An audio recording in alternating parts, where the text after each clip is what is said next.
What's going on, guys? We're going to start up the Sunday Conversation Luthier's podcast again. We'll still be doing the live videos, but this is more for me to just take a one-off on a couple of topics and just go at it for 10, 15, 20 minutes. Two things we want to talk about today was the Slash Gibson TV rig rundown, and then the Great Guitar build-off of 2022. So just wanted to cover a couple of those topics. Always interested in what's going on in the guitar market. I really miss the Guitarologist's Friday Fun videos where he just sort of took a take on everything. These videos aren't nearly as entertaining, but you can hear me ramble on to some degree on a topic of choice. So we'll get into the Premier guitar, or what I wanted it to be was the Premier guitar, but the Gibson TV Slash rundown. Much would have rather have had Bollinger do that with Slash than Agnesi. I think John does a great job of interacting with folks and just seems so much more, I won't say real, but just more authentic in terms of interest in gear and whatnot. I like the way he does the rig rundowns. I think they're great. I think the production value of the Gibson TV one was very high, but I just thought it lacked a little bit of finesse and polish. I didn't like that they'd pull the guitar out, walk it around, and then show it. It just seemed odd, and the pacing of the video was a little bit off. They didn't get to Slash's original guitar, the one that started it all, till about 50 minutes in. The Chris built replica. I'm surprised it wasn't the first guitar that came out, only because of how much fame and impact that guitar had on the guitar world. I mean, Gibson in the late 80s was dying. The guitars were terrible coming out of there. The late 85, 86, when Henry built it, I think the story was that Henry took a guitar and slammed it on the floor or did something to it, that the quality control was terrible, and Gibson was almost bankrupt at that point.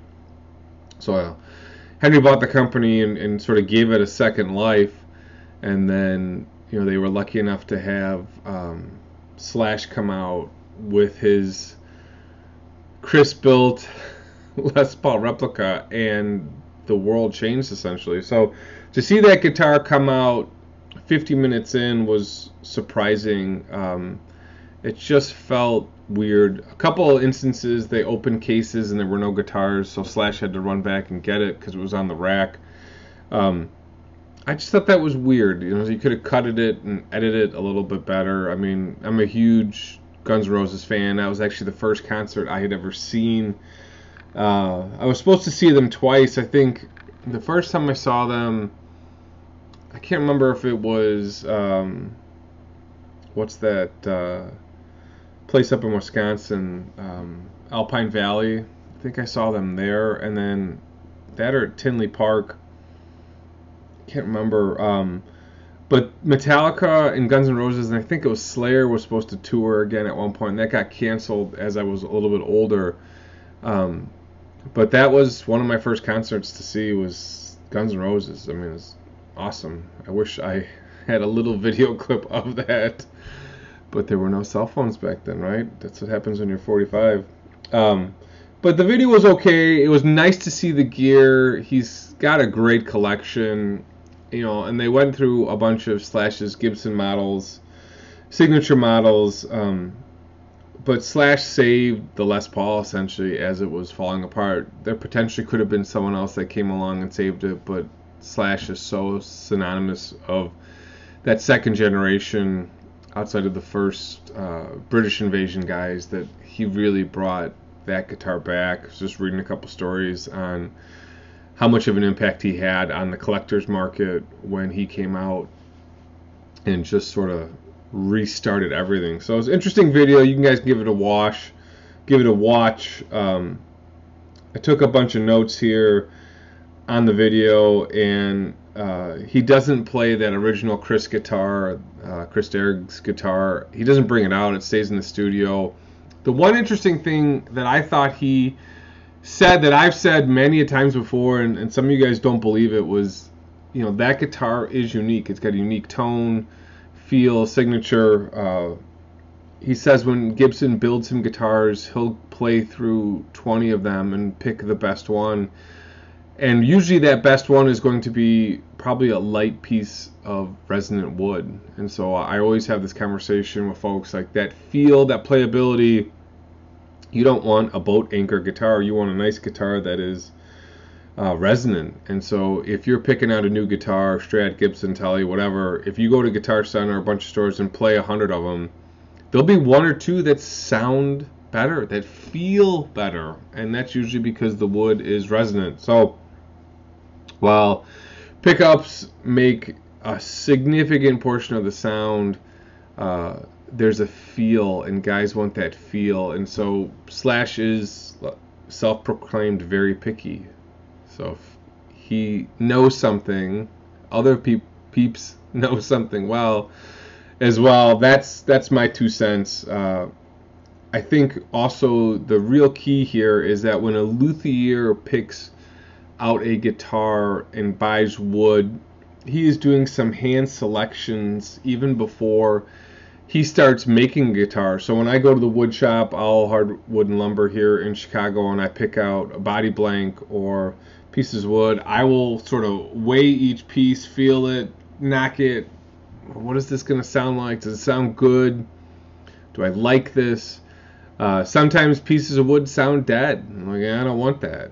You know, that's the one unique thing about getting a custom instrument built from a guy. He's probably hand selected the pieces to get it to sound good. I mean, that's what we do. That's our thing. So interesting video. I would watch it. I got through the first 20 minutes and got a little bit bored. I was kind of really disappointed in it, and then I sped the video up. I played it at a 1.25 just to see the guitars and gear, and that made it better. And then, you know, when they got to the middle video or the end of the video and he started talking about, you know, the original, it was nice to see that guitar. I think I would have liked a little bit more time on it, but yeah, it is what it is. So that was the Slash rig rundown. I wish Premier Guitar would have gotten that that rundown. It was neat. Agnesi does have some decent energy through it and walks through it okay.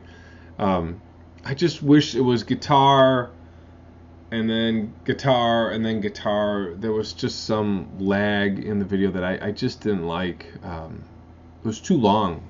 You know, it was too long. It was drawn out. They tried to do some interviews with Slash as they went through the guitars as like B-roll, and I don't know. I didn't like it. It's my 2 cents. So next topic is the Great Guitar Build-Off. I'm not doing the Great Guitar Build-Off this year. I was not part of the Invitational. I was reading online. They do have a bunch of categories. I think I'm excited to see what comes out of it this year. You could pre-register if you're a builder, or depending on what kind of class you are.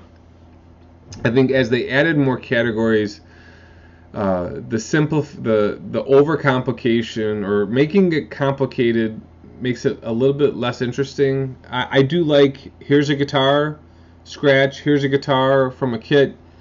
I'd rather just have it like that. Now they've got more categories, and I think it loses some interest. You know, like, hey, this is the winner of the Great Guitar Build-Off, which was Texas Toast the first year I did it. I mean, that was pretty easy. I just wish it was a little bit more simplified. I know a lot of you guys, I saw a lot of people I know, people who watch these videos and comment on it, are sort of registering. So I hope you're using a nice piece of flame wood from Derek Kimball and some Angelus dies from myself. And I'll probably do some judging on my own again. I'll do some picks. I have not been asked to judge this year or do any of the videos, but I'll probably go ahead and do that. It's interesting to see who puts stuff out there and what does it look like. So I am almost done with this 2550.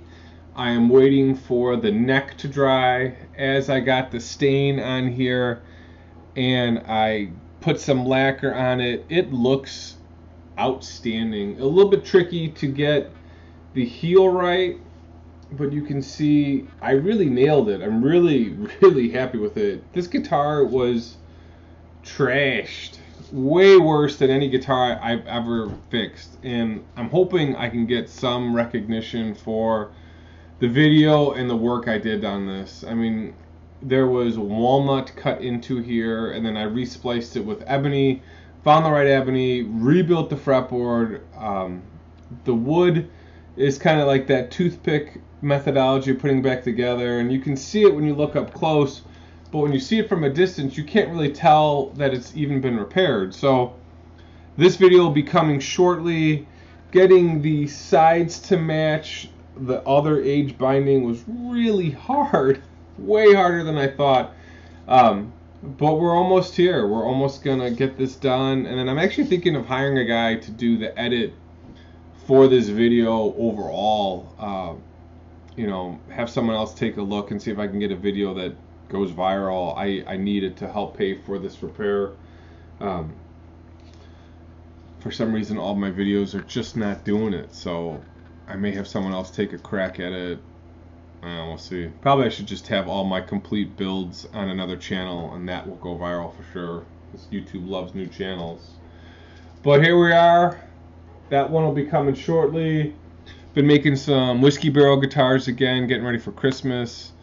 I know it's around the corner. So thanks for watching, guys. Let me know if you want to talk about any specific topic, and we'll keep going. Thanks for watching. We'll see you in the next video.